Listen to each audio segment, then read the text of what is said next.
Association. This is Dr. Randolph Stone. He's the founder of polarity therapy. He was an osteopath, a chiropractor, and a naturopathic physician.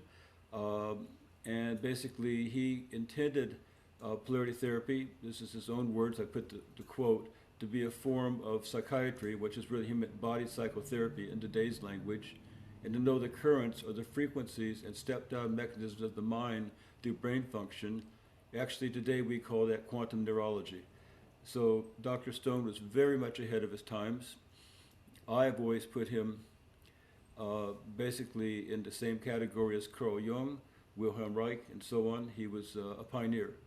So we honor him, and I always honor this picture. It's a picture of Dr. Stone with a tuning fork, which I received in 1974 from a polarity group out in California taken by Ray Costolino, who we just honored because he went off into the sound.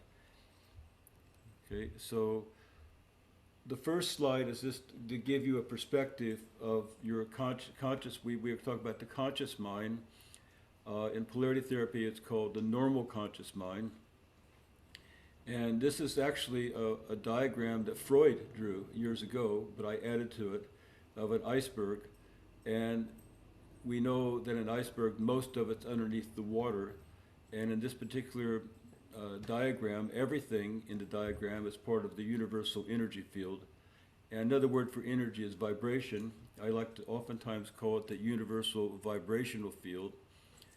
And we see that basically the conscious mind is one very, very, very little part of the field. In fact, in this diagram, the conscious mind, that white that says conscious mind, is too big.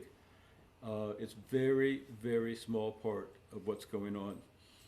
And in order to go, but the conscious mind wants to dominate, all right? So it dominates with what we call logical language. We'll see the language of the conscious mind is logic, right? So so therefore the conscious mind says, you do this, you do that. If you do this, you'll get that. What are the numbers for this? What are the numbers for that?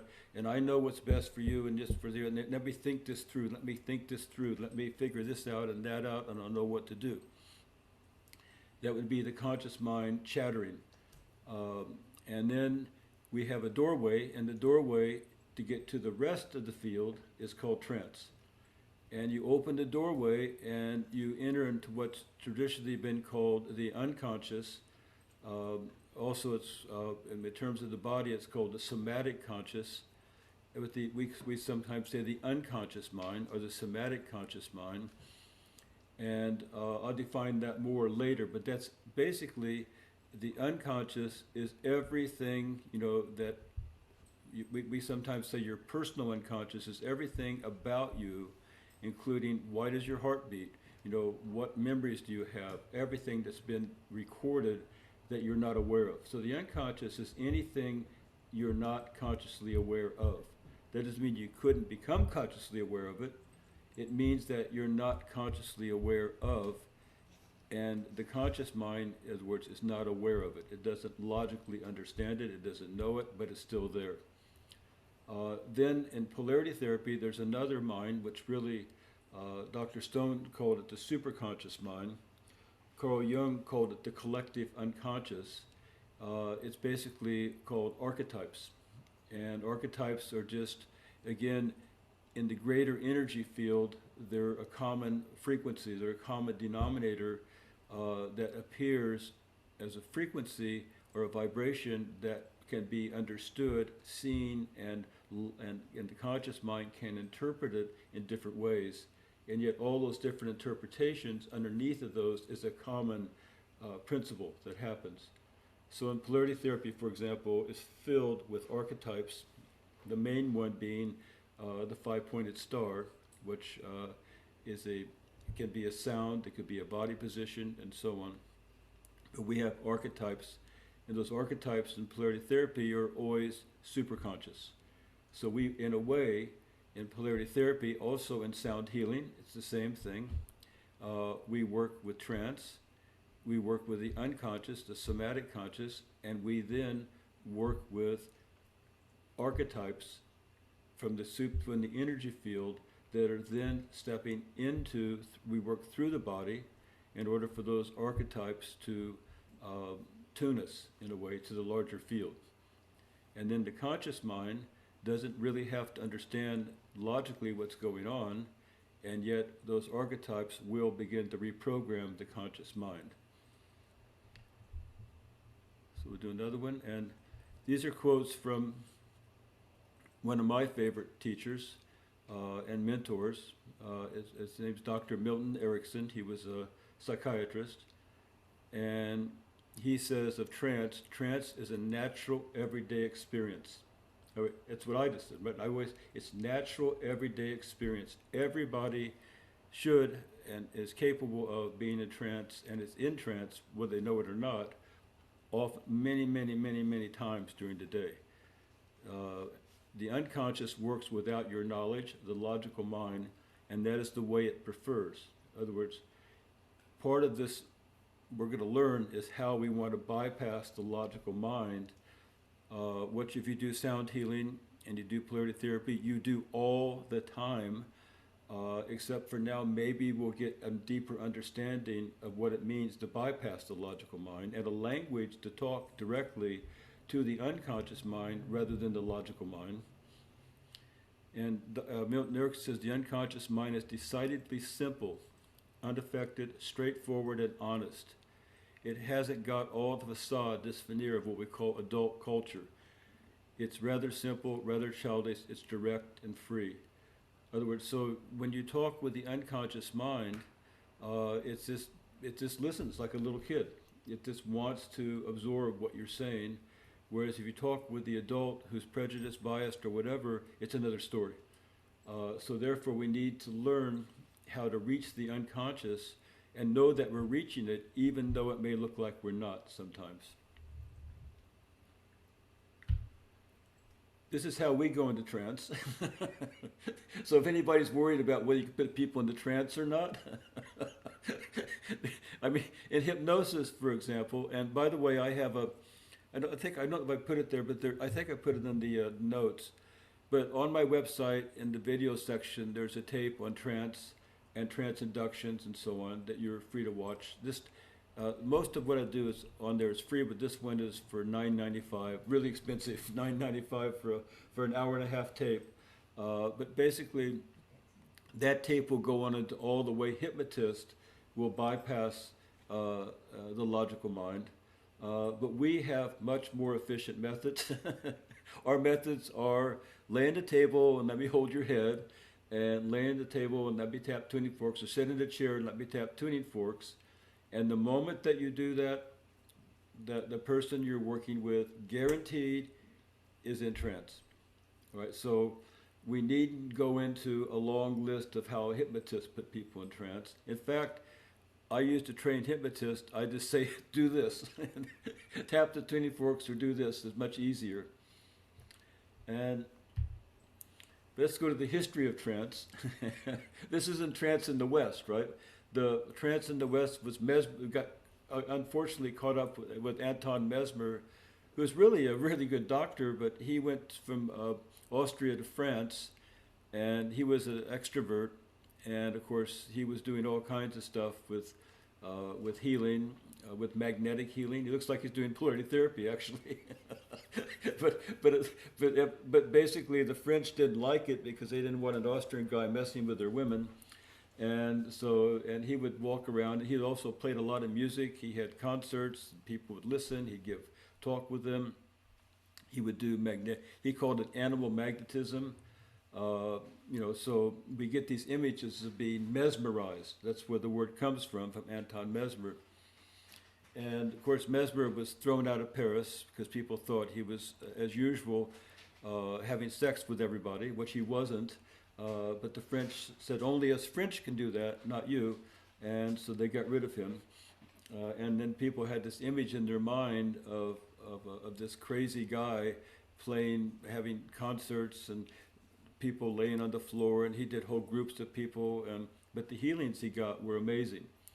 But he unfortunately, it was the wrong time for him, and they sent him back to Austria. But we were stuck with the word mesmerized. And now we're going to go to sound healing and trance. By the way, because he was actually laying hands on and touching, and that became, and you can imagine in Victorian Europe that was a no-no. You don't touch people like that. And then they go into trance, and they didn't know what trance was, and we'll see what this comes up now. So now we take a look at the founder of modern medical neurology. Was named Charcot, and he was the teacher of Freud, Sigmund Freud. And this is a quote from a paper at the time. It says, "This is not to say that no serious British reportage was associated with Charcot's work. The professor's inductive technique, which on occasions acknowledged the methods popularized by both Mesmer and Braid, was reported as much as for its novelty as its success." And this is from a columnist at the time. In other words, Charcot is French. Charcot now takes Mesmer's work as a Frenchman, and he starts integrating it into treating patients in his psychiatric hospital. And it says, Professor Charcot of Paris and treating hysterical patients. At the time, the word hysteria was very popular as a diagnosis. He throws them to a cataleptic or trance-like condition. Right? He throws them in. He doesn't. He says, all right, you guys, I'm throwing you into trance.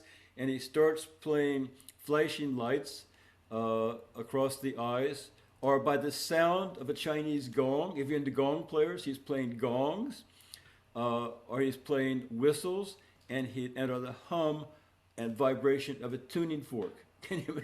So here's this, the founder of modern neurology treating hysteria with tuning forks and gongs and lights, right? So here's just some fun pictures to see. These are people that go into trance. This looks like people on my bodywork table. So here they are, but at the time, no one understood. You know, they just they looked to me like she's going up for her pineal gland to have a mystical experience, but at the time, that wasn't the case. Is that the one? Oh, there's a tuning fork on top. It's my favorite. It's the next one. Look at the tuning fork in the background. I want one of those for my room. You know.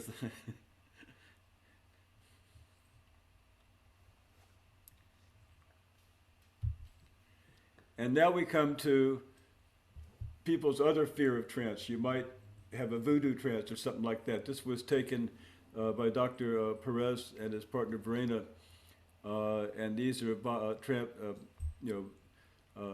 in religion in West Africa. They're going into trance, and they're moving. They're falling backwards. This is like the Pentecost church almost. When it would, they're overwhelmed. They're seeing all kinds of things and stuff like that, and they're groveling on the ground. And we think, oh my God, if I'm in trance, I'm mesmerized, and this could happen to me. But I need to show you our American version of trance. You ready? What could happen to you if you go into trance?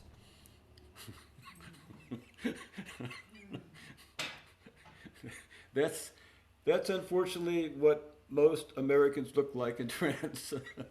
But they're not in trance, of course. I'm not in trance. So that's our American version of this, right? Except for, I prefer the polarity and sound healing versions. Right. So now I'm just going to do a little more. Oh, I just want to say something about the history of all this too.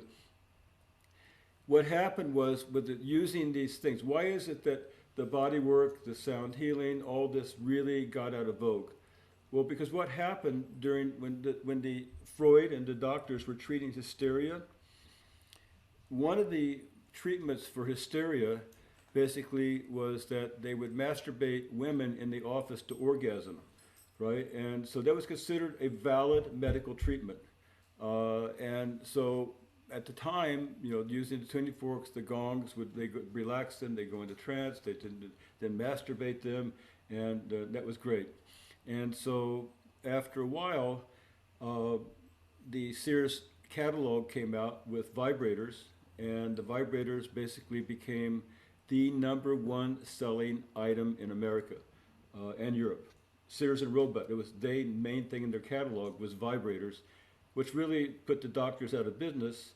But then, unfortunately, when movies came out, they had the silent movies would show doctors with their vibrators or masturbating women, and of course then they would have sex with them, and that got associated with the medical profession and tuning forks and touching people, and the profession at the time was fighting to gain control over homeopathy, naturopathy, osteopathy, and chiropractic, and so they said, no, we can't have any of this, so they got rid of it altogether.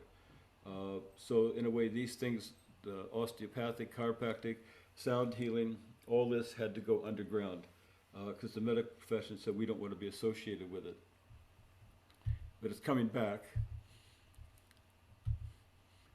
And with that in mind, we want to talk about more practical technique. That's the history. And we want to now come to the 21st century. And I want to talk about, again, the normal conscious mind. And and when I'm speaking with you now, the normal conscious mind is what's paying attention in a way. At least you think it is. And the normal conscious mind is logical language and logical pacing skills based on facts. Right? Hello, how are you? You're in my office right now. Hello, how are you? I'm sitting in a chair. I'm speaking with you right now through this marvelous thing of the internet. Hello, how are you? My name is John. This is all, truth. In other words, the normal conscious mind wants to know facts. It's very important to know that. So oftentimes we get bound up in that. We think, well, our patients just need to know the facts, and that's all we need to do. Hello, how are you? This is what I do, and so on. And we think that sessions have a lot to do with logic. And I would say that basically, when I showed you that iceberg in the middle, that the logic would be the normal conscious. It's very little of it's involved in a session. That doesn't mean you couldn't base your session on science. You could base your session on research. However, the session itself, this is what makes the difference between a clinician, a clinical practitioner, and a scientist per se. The clinical practitioner is involved in something much larger than just the logic of what they're doing. Then I like to say we have another mind, which is I call it the heart, and of course we know that the heart is basically has a lot of neuron connections through the vagus nerve, but basically values conscious requires clarification of life values, and is expressed as feelings, love, true self, balance, and clarity. So whatever you say, I like to say it should be said with heart. That's why if you take the heart out of it, people can use what I call the unconscious language for all kinds of purposes. And we know this through advertising, through the way, through interrogation techniques and things like that, that anything can be used for the greater good or for the person's own personal good. So it's very important that whatever we do, we come from a values conscious place. If you want to know more about values consciousness, the book I wrote recently is called Sound Healing and Values Visualization, and the second part of it is all on values consciousness and how to integrate that into your practice. The third aspect is what we've talked about in this class is the unconscious mind, and I'm going to go into that in depth because that has to do with a whole different way of communication, completely different way of communication. Whereas the conscious mind works with logic, the unconscious mind works with what we call fuzzy logic, intuition, and answers that are derived through vague language that creates a TDS means a transderivational search. That's the science name for it. It's a search that says you search the entire energy field for that which is of the most value to you through vague words. Right now, this is a fuzzy logic. And again, now we're dealing with science. Fuzzy logic is science. right? In fact, all your computer chips, all your chips in your cameras, all are based on fuzzy logic. And we think that, oh my gosh, fuzzy logic, how could that be any good? What's very interesting in sound healing, for example, when synthesizers came out, those are the electric keyboards like your Casio keyboard, they said, we're going to sell so many of these because they're going to be perfectly tuned. This was a logical mind saying it can never go out of tune, it'll be perfectly tuned. Well, the first electronic keyboards they came out with that were perfectly tuned, no one would buy them. And then finally, the person who invented fuzzy logic, the Americans, the Western people wanted nothing to do with it, thought it was quackery. And the Japanese, who are more into yin and yang and so on, they said, we want it, we love this, the science behind this is fantastic. And they put fuzzy logic chips into Yamaha keyboards, and next thing, they sold so many, they can't stop selling them. And all it does is it makes everything go slightly in and out of tune, and it makes it more interesting to the ear. You don't notice it consciously, you notice it unconsciously, right? And that all of a sudden, people just bought them. So then we begin to understand the power of fuzzy logic. But fuzzy logic began as a mathematical tool for dealing with uncertainty. I bet some of you here have heard of uncertainty. I'm sure that people come to your sessions are certain about everything, right? I'm sure that you're certain how to work with them. But definitely uncertainty, we have to accept it as a very big part of life. And the second part is it was many decision-making and problem-solving tasks are too complex to be understood logically. I think we could all agree with that too. In fact, when we push logically, that's basically going to make, you should tell people to do that more, because that's going to make you a lot of money if you do sound healing and polarity. They just want to lay on the table and get out of their logical mind, right? So, and fuzzy logic provides a simple way to arrive at a definite conclusion using language that is vague, ambiguous, imprecise, or missing input information. I want to go over that last one with you because that's what we're going to talk about a lot, because I want to train you to do that. Imprecise data and vague statements come out as conscious decisions.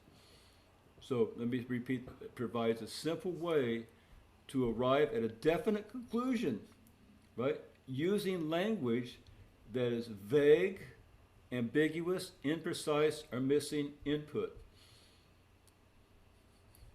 How many people judge yourself for using vague, imprecise language? Oh my God, what's wrong with me? I didn't say it clearly.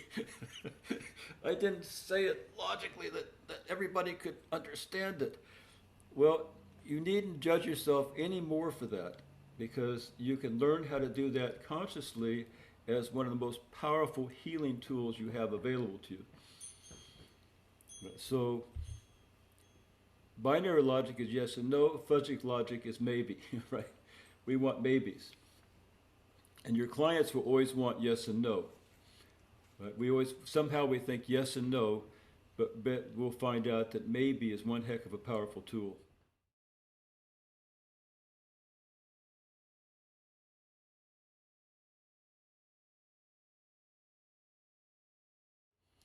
And the good words are basically fuzzy logic words.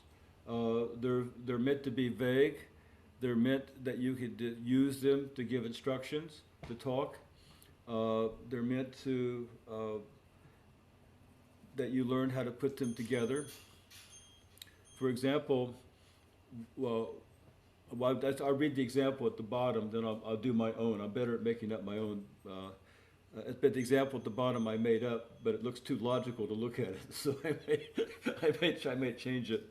So I could say, and you, after a session, you could put together and connect your new understandings in a way that is secure, honoring, and for the highest values, so that you can create and assimilate your new learnings while reviewing and making new connections in alignment with what is most important to you. Right.